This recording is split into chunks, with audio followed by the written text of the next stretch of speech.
Welcome back, everyone, to the Audacious Money Witch channel, where we talk about investing and trading stocks, bonds, and crypto assets around the world. It's hard to find a U.S. company with more evident competitive advantages, yet has performed worse in the stock market over the last decade than Walt Disney. But that is about to change drastically. I have to admit that I was wrong. I was trying to buy more DIS shares under $80. Like Nike, but it didn't happen. So in this video, I will show you why the stock didn't fall further. I will give you 3 crystal clear catalysts that Disney stock is ready to make a giant leap upwards. You can choose to ignore it, but later you might regret it. We know that Mickey Mouse isn't going anywhere in this world. It's a U.S. icon. It's a low-risk stock with excitement. Why it's a great turnaround play, as their amazing products are where the magic happens. The entertainment giant has been a household name for nearly a century, and it's been a leader in family entertainment ever since the release of Snow White. Its first animated feature film in 1937, today its empire spans ESPN, the properties it gained from the Fox acquisition including Hulu and Hotstar in India. 6 theme parks around the world that have defined the category.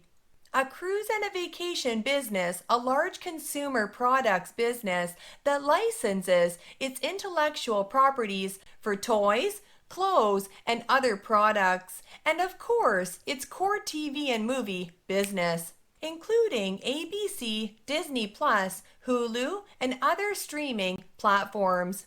Those are world-class portfolio of assets.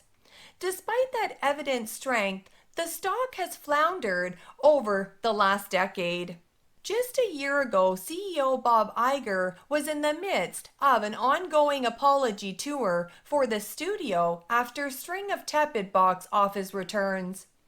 At a conference last November, he acknowledged that things had taken a downturn and promised, as he had been doing regularly, that Disney will be stressing quality over quantity after the Marvels.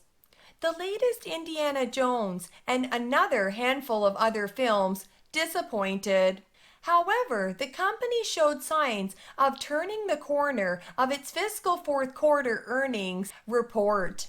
The stock jumped as much as 12%. Let's take a look at 3 of the catalysts that could finally make the stock a long-term winner. Number 1, the bleeding from linear media is basically done. Like its legacy media peers, Disney has struggled to transition from linear media to streaming. Cable revenue has collapsed due to cord cutting, and the company lost much of its ad revenue as well. However, the fourth quarter numbers were notable because of the bottom line gains from streaming outpaced the losses from linear media. Streaming now offers Disney a terrific future, said CFO of Disney. In its direct-to-consumer segment, which is made up of the non-sports streaming platforms, the company reported a profit of $253 million.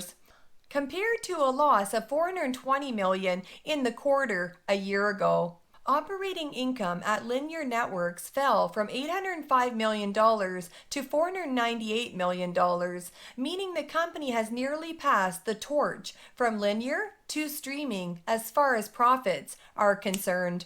Overall, operating income in the entertainment segment jumped during the fiscal year, but that was primarily because the company erased deep losses in the direct-to-consumer segment. Now, the company finally seems ready to move forward with the DTC first strategy, growing overall entertainment profits.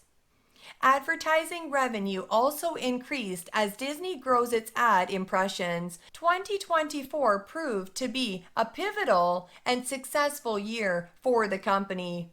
Iger and Johnston said, thanks to the significant progress we made, we have emerged from a period of considerable challenges and disruption, well positioned for growth and optimistic about our future. The renewed creative strength at Disney's studio is a result of the extensive work of the company began 2 years ago to restore the creativity to the center of the company. That includes Disney's performance at the summer box office as it became the first studio to cross $4 billion globally in 2024. In fact, Q4 was one of the best quarters in the history of the studios, as Pixar's Inside Out 2 and Marvel's Deadpool and Wolverine broke numerous box office records, becoming the top two movies of the year to date. The Deadpool movie brought in $1.3 billion at global box offices. Titles in 2025 include Captain America, Brave New World, Lilo and Stitch, The Fantastic Four, First Steps, Zootopia 2, and Avatar, Fire and Ash, with the combination of our intellectual property, creative talent, and an increased number of consumer touchpoints, extending the reach of our stories. A successful Disney movie today drives more value than ever before, said Iger. In the past 12 months, Disney's revenue from streaming has surpassed the combined sales from theatrical films and conventional TV. Number 2, the parks business keeps getting stronger. While Disney's core entertainment business is U-turning, it continues to invest in the theme park business, which is expected to continue to grow over the coming years. In the fourth quarter, weakness in the international segment overshadowed strength in the domestic business, and operating income fell 6% in the quarter to $1.66 billion, though it still rose 4% for the full year to $9.3 billion. Management expects continued growth next year, calling for 6% to 8% growth in operating income from the segment, weighted toward the back half of the year. Meanwhile, the company continues to invest in the business, with the Disney Treasure cruise ship set to be unveiled next week, and 7 additional ships under development. While results in the parks business will be choppy, it should grow steadily, especially as the company adds new ships and new experiences at the theme parks. From our theme parks in the US and around the world, our expanding cruise line, and the opportunities before us from our relationship with Epic Games. This is an increasingly diversified business, Iger said. Number 3, ESPN flagship streaming could be a big winner. Disney is finally putting its flagship ESPN network on streaming next fall, and it should help bridge the gap between linear and streaming media. ESPN has long been the company's most valuable television property, and it's beefed up its sports rights ahead of the launch. CEO Bob Iger also teased some potential innovations from a streaming app, including having an AI-driven personalized sports center with a customized sports experience. In other words, the product has the potential to be the best sports entertainment experience ever made. Iger also noted that live television, especially live sports, is extremely attractive to investors, and those relationships should help make the ESPN flagship app a winner as well. Altogether, Disney finally seems to be emerging from its years-long transition to streaming with the profits in DTC, a growing subscriber base, strong and adoption, and booming parks and experiences business, and excitement likely to build around the launch of the ESPN flagship app. Management guided to high single-digit ESPN growth next year, pleasing investors, and margins should continue to expand as its streaming business scales up. Disney finally seems to be ready to put the lost decade behind it. Just to say thank you for watching it till here, let me give you a bonus sign. If you are just looking at Disney's 6% revenue growth, that probably seems boring and sleepy.